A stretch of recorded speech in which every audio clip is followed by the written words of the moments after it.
अस्सलाम वालेकुम जी, कैसे हैं आप सब। उम्मीद है खैरियत से होंगे।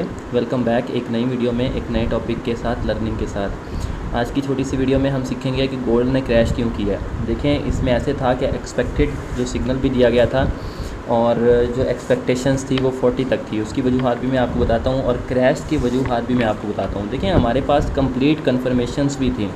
जब गोल्ड ने क्रैश किया तो वहाँ पे कंप्लीट कन्फर्मेशंस थी, कंप्लीट उसका मॉडल उसने बनाया है, कंप्लीट उसने बताया है कि मैं यहाँ से गिरने वाला हूँ, फिर वो सेल आया है। इस तरह से विदाउट जो है वो कन्फर्मेशन की गोल्ड सेल नहीं आया।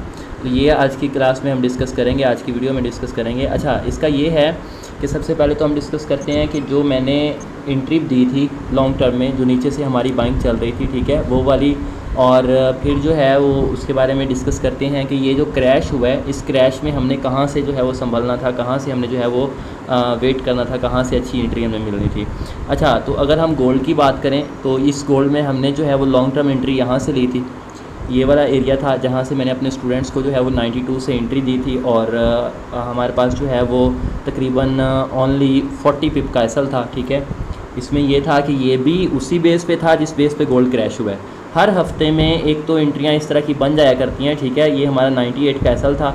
ये वैसे मैंने छोटे टाइम फ्रेम में कन्फर्मेशन की बेस पे दी थी, सॉरी 88 का, 92 से एंट्री थी और 88 का एसल था हमारा, ठीक है। ये छोटे टाइम फ्रेम में कन्फर्मेशन पे दी थी और ये यहाँ पे इस जगह पे दी थी जब मार्केट ने कन्फर्मेशन दे दी थी, ठीक है। यहाँ पे ये इस तरह से नहीं है कि स्टॉप लॉस कर दिया है, ये मार्केट में कन्फर्मेशन ऊपर जाके मिली थी जब यहाँ पे एंट्री दी गई थी, ठीक है। और इसी की बेस पर हमारा जो टीपी था, हमारा जो एसएल था वो इधर था 88 का, मुझे अभी भी याद है। हमारा जो टीपी था वो हमारा 40 तक का था, ठीक है, 50 तक का था।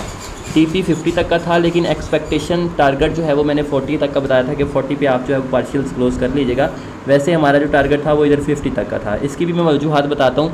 ऑलरेडी हमारी सारी एंट्री होल्ड पे नहीं थी, क्योंकि मैंने जब इसका 150 पिप इधर बुक हुआ था ना, जब इसका जो है वो 150 पिप बुक होके यहाँ पे आई थी मार्केट, तो मैंने इनको बोल दिया था कि ये ऑलरेडी 1:4 हो चुका है, आप लोग जो है वो अपना 80% क्लोज़ कर दें। 80% ये जो साइकोलॉजी है ना, 80% क्लोज़ करने की और 20% होल्ड करने की, ये साइकोलॉजी बहुत फ़ायदेमंद है, क्योंकि एक ही 20% की एंट्री कभी कभी चलती है और वो आपको इतना ज़्यादा बेनिफिट दे जाती है कि आपकी 3-4 ट्रेड्स के स्टॉप लॉस के पैसे उसी एक एंट्री से निकल जाते हैं।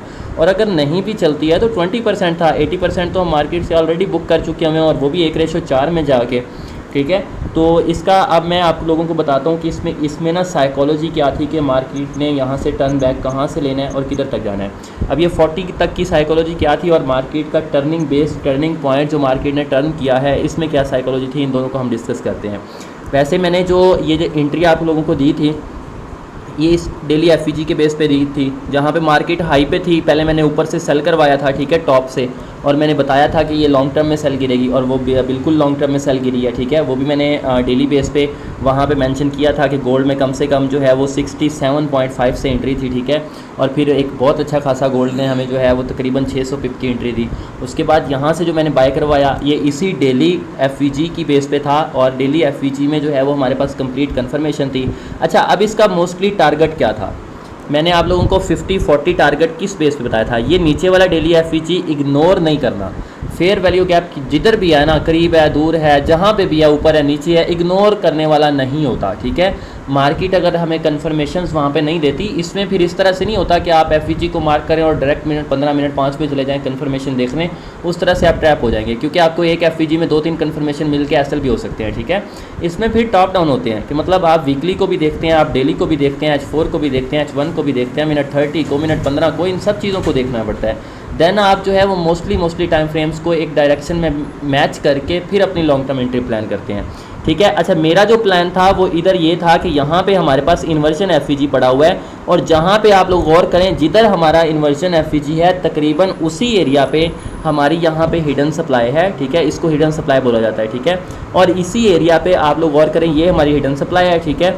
और इसी एरिया पे हमारे पास यहाँ पे एक एफईजी है, ठीक है। मतलब चांसेस ये थे कि मार्केट नीचे वाले एफईजी को फिल कर लेती लेकिन ऊपर वाले एफईजी से गिर जाती, ये चांसेस थे तकरीबन। इसमें यहाँ पे 3 जगह बन रही थी, इसलिए मेरा मोस्टली टारगेट था कि मार्केट या 40 को टच करे। देखिए बिल्कुल 40 का एरिया बन रहा है, ये मेरा मोस्टली टारगेट था कि 40 को टच करे या फिर मार्केट जो है ये ऊपर वाले एफ में जाए 50 के एरिया को टच करके फिर गिरे। ठीक है, तो अच्छा अब हम जो है वो ये रीज़न डिस्कस करते हैं कि यहाँ से गोल्ड क्रैश क्यों हुआ है। ठीक है, अच्छा यहाँ पे अगर आप लोग गौर करें तो इधर भी हमारा डेली का फेयर वैल्यू गैप था, इसकी प्रायोरिटी ज़्यादा क्यों है उसकी भी मैं वजह डिस्कस करता हूँ। वैसे वो ऊपर वाला एरिया ये वाला जो है ये सिचुएशन के हिसाब से ज़्यादा बेस्ट था। उसकी वजह ये है कि वो थोड़ा सा एक हाई लेवल पे भी था।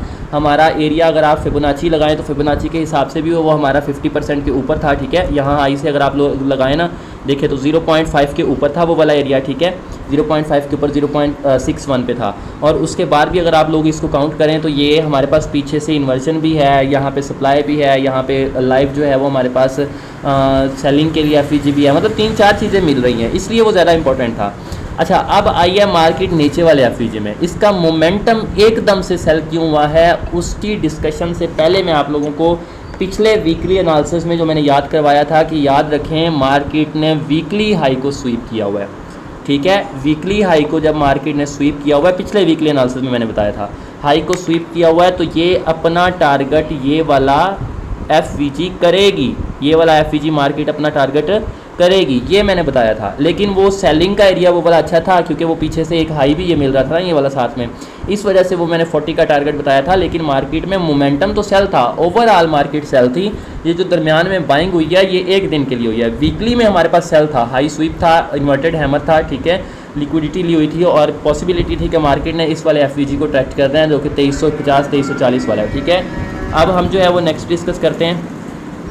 अच्छा अब इसमें नेक्स्ट ये है कि गोल्ड जहाँ से गिरा है वहाँ पे कन्फर्मेशंस कौन सी थी। ठीक है, डेली में आप लोग देखें, अगर आप लोग गौर करें ऑलरेडी मार्केट डेली के एफईजी में टैब है, पहले तो मार्केट डेली के एफईजी में टैब हुई है। ठीक है, अब हम जाते हैं छोटे टाइम फ्रेम H4 में।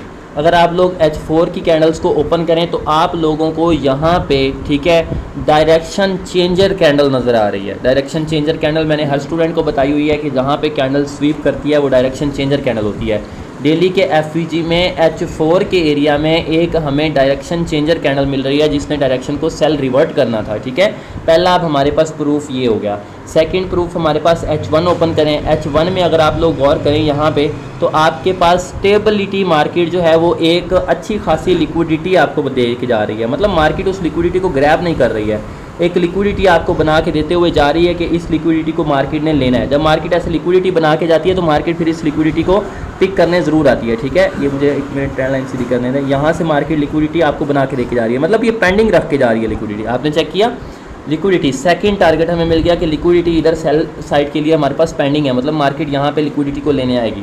अच्छा उसके बाद अगर आप थर्ड चीज़ देखें तो थर्ड चीज़ हमारे पास ये थी कि यहाँ पे एक वैलिड मार्केट में एक ऑर्डर ब्लॉक के साथ एफईजी पड़ा हुआ था, ये वाला एरिया। ठीक है, अगर आप लोग इसको गौर करें तो यही वाला एरिया हमारे पास एफईजी के लिए पड़ा हुआ था, लेकिन ये इनफ नहीं था सेलिंग के लिए। एफईजी का एरिया वो लिक्विडिटी ठीक है, डेली का एफईजी ठीक है, लेकिन ये सेलिंग के लिए इनफ नहीं था। अब बात करते हैं कि हमारे पास सेलिंग के लिए इनफ क्या था, क्यों सेलिंग थी। नीचे आ जाएं छोटे टाइम फ्रेम में, आप लोग देखें कि मार्केट अगर H1 के ऑर्डर ब्लॉक में टैब हुई है तो हमारे पास कुछ रिवर्सल्स भी तो होने चाहिए, कुछ कन्फर्मेशंस भी तो होनी चाहिए। तो यहाँ पे जो कन्फर्मेशन मिली है वो जब मैंने देखी है तो मेरा बड़ा जो है वो ऐसे दिल किया है कि काश ये वाली जो एंट्री है ना इसको मैं लाइव बताता। वो इस वजह से मैंने आप लोगों को कल बताया था कि इंपॉर्टेंट काम आ गया जिसकी वजह से जो है वो मुझे जाना पड़ा, लाइव मार्केट छोड़ के चले गए थे। ठीक है, ये अकोमोलेशन हुई है, ये मैनिपुलेशन हुई है जिसमें ये एक पुल बैक लगा था। ठीक है, यहाँ पे और ऑलरेडी H1 का ऑर्डर ब्लॉक ऊपर लिक्विडेट हो गया है, तो अगेन हमारे पास ये मार्केट ने चोक कर दिया जिसको आप MSS कहते हैं। ये वापसी रिवर्सल लिया, यहाँ से हमें एंट्री दी और ये वो अगर किसी ने यहाँ से नहीं दी तो जैसे सेकंड स्विंग बनाया वहाँ से भी ले सकता था। ठीक है, ये हमारे पास इन्वर्जन भी था और करंट लाइफ के भी एफईजी थे। यहाँ से सेल की एंट्री देखें कितनी प्यारी कंप्लीट कन्फर्मेशंस के साथ एंट्री बनी हुई है। ठीक है, अगर यहाँ से सेल नहीं करनी तो ये जो रेड इनगल्फिंग क्लोज हुई है यहाँ से सेल कर सकते थे। ठीक है, अभी इसकी एंट्री जो आपके पास है 26 से एंट्री थी और ये वाला इसका स्टॉप लॉस यहाँ पे 31 अगर सेव रखना चाहें तो यहाँ पे था। वैसे ही ऊपर कोई एफईजी नहीं है, इधर का भी रख सकते थे, लेकिन सेफ रखना चाहें तो ये इधर हमारे पास 32.5 तक का हमारे पास स्टॉप लॉस था और टेक प्रॉफिट हमारा वो अभी भी चल रहा है वीकली एफईजी जो मैंने मार्क किया हुआ था। ठीक है, वीकली एफईजी तक इसके जाने के चांसेस थे। इस तरह से लॉन्ग टर्म एंट्री थी। अभी जो करंट लाइव मार्केट की बात करें उसमें सिचुएशन कुछ इस तरह से चल रही है कि मार्केट में ये वाला एरिया जो है ना मार्केट में हमारे पास यहाँ पे लो को स्वीप कर चुकी हुई है मार्केट, और कम से कम एक छोटा सा चोक दे चुकी हुई है, ठीक है, माइनर सा, इंटरनल माइनर सा। इसमें अब आप ये देख सकते हैं, वो तो हमारे पास जो थी वो प्रीवियस एंट्री जो हमने डिस्कस की थी उसका था, ठीक है, कि मार्केट में ये वाली एंट्री हमने जो है वो तकरीबन 150 पिप तक, यहाँ से 300 पिप तक ये भी ये गई है, 380 पिप तक भी, ठीक है। तो ये हमने पिक की थी। अच्छा, इसका मज़ा ये है कि हमारा अगर स्टॉप लॉस होता भी है तो आप देख लें 40 पिप का स्टॉप लॉस है और एंट्री चल रही है 300 पिप में, 80% क्लोज किया हमने 150 पिप में, ठीक है, 160 पिप में। तो इसका मज़ा यही है कि हम बहुत अच्छे रिस्क रिवार्ड रेशो के साथ ये लंबे वाली एंट्रियाँ खेल रहे हैं। बस ये एंट्री नहीं पकड़ी गई जो अच्छी खासी सेल गिरी है। अभी हमारे पास जो है वो यहाँ से ये लो स्वीप हो चुका है, कम से कम एक चोक माइनर वाला हो चुका है, लेकिन ये मेजर वाला हो जाए तो ज़्यादा बेस्ट है, ये वाला, ठीक है। ये चेंज ऑफ करैक्टर होने दें, ठीक है। होने के बाद मार्केट रिवर्सल ले, एफईजी से इसको बाय करें और इसका सेलिंग एरिया जो है वो यहाँ से रहेगा, ठीक है। ये वाला जो ऑर्डर फ्लो है, आपने पूरी एसएमसी को अपने जेन में रख के ये एनालिसिस करने होते हैं, किसी चीज़ को आपने निकालना नहीं होता, ठीक है। ऑर्डर फ्लोज हमारे पास ये वाला अगर आप लोग चेक करें तो यहाँ पे H1 का सप्लाई एरिया ऑर्डर फ्लो बिल्कुल ठीक है, यहाँ से हम सेलिंग करेंगे, ठीक है। इधर से हमारा सेलिंग बनेगा। अभी इस बाइंग ये जो हो रही है ये बहुत अच्छी बाइंग नहीं है, क्योंकि मार्केट ओवरऑल सेल ट्रेंड में है, अच्छी बाइंग नहीं है। अच्छी बाय ट्रेंड में जो है सेल ट्रेंड में सेलिंग ही होती है लॉन्ग टर्म के लिए, ठीक है। ये स्काल्प है, स्काल्प का मतलब आपने एसएल इसका छोटा ही रखना है, ठीक है। अगर आप लोग जो है वो इसमें मज़ीद कन्फर्मेशन देखना चाहें तो इसमें हम जो है वो कंपैरिजन करके देख लेते हैं, ठीक है। ये कंपैरिजन के लिए भी मैं एक पेयर लगाया करता हूँ हमेशा। हाँ जी, अगर कंपैरिजन किया जाए तो कंपैरिजन में भी हमारा ये जो पेयर है वो हमें अच्छी खासी कन्फर्मेशन दे रहा है, ठीक है। हाँ जी, हमें अच्छी खासी कन्फर्मेशन दे रहा है कंपैरिजन में भी। तो ये बहुत अच्छा एरिया बाइंग करने के लिए, जैसे मैंने बताया आप लोगों को एफईजी अगर मिनट 15 का चोक हो भी चुका है ना तो यहाँ से भी बाई कर सकते हैं, ठीक है। मिनट 15 में देखने दें, एक मिनट 15 में ये सिस्टम है कि यहाँ से हमारे पास हाँ ये इंटरनल बस हाई टूटने दें, छोटा सा ये वाला जो है इस हाई को टूटने दें, दैन रिट्रेसमेंट पे ये मार्केट अगर इसको 6 मिनट रह गए हैं, अगर इसको फिल नहीं करती एफईजी बना लेती है तो यहाँ से बाइंग। अच्छा, मैंने ये दूसरे एनालिसिस भी कर दिए हैं, ये एफईजी से बाइंग, ये एफईजी आपने मार्क कर लेना है, कन्फर्मेशन मजीद देख के बाइंग करनी है।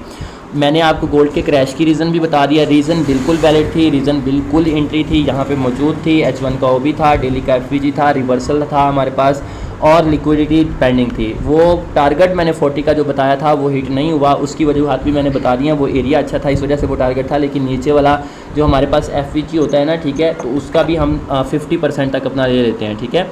50% तक हम अपने पार्शियल्स, और ये मैंने क्लोज़ 100% इस वजह से नहीं करवाई क्योंकि हमारी 80% ट्रेड ऑलरेडी क्लोज़ हो चुकी थी। 20% ट्रेड चलने का मतलब होता है कि हमारा पैसा पहले से निकल चुका है, अब इसमें पैसे का लालच नहीं है, इसमें जस्ट होल्डिंग का लालच है, ठीक है। तो इस वजह से थी। बाकी ये अभी तक तो ये जो हमारे पास वीकली एफईजी पड़ा हुआ है यहाँ तक गोल्ड सेल है, ठीक है। मज़ीद सेल देखें तो ज़्यादा बेहतर है। अगर आप लोगों ने बाय देखना है तो छोटे रिवर्सल के लिए, पुल बैक्स के लिए देखें। होप सो आप लोगों को ये वीडियो अच्छी लगी होगी। मिलते हैं किसी नेक्स्ट वीडियो में। सब भाइयों को अल्लाह हाफिज़, ख्याल रखिएगा, दुआ में याद रखिएगा।